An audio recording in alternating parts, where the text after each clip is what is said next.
નમસ્કાર દર્શક મિત્રો, સિનોર સમાચારમાં આપનું સ્વાગત છે। હું છું મેઘા અગ્રવાલ અને જોઈએ આજના સમાચાર।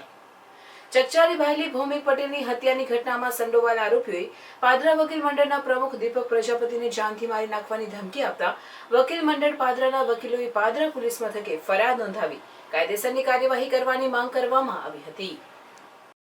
ભાયલી હત્યાની ઘટનામાં સંડોવાયેલ બે ઈસમોનો થોડા સમય પહેલા નિર્દોષ છુટકારો થયો હતો અને ત્યારબાદ બંને ઈસમોએ પાદરા બાર એસોસિએશનના પ્રમુખ દીપક પ્રજાપતિને મારી નાખવાની ધમકી આપતા ચકચાર મચી જવા પામી હતી।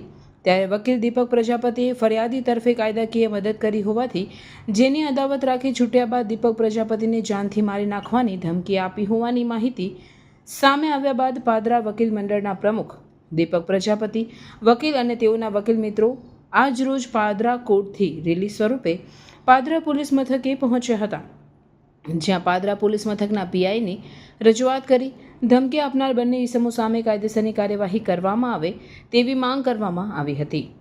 રિપોર્ટર સરફરાઝ દિવાન, સિનોર સમાચાર ન્યૂઝ, પાદરા।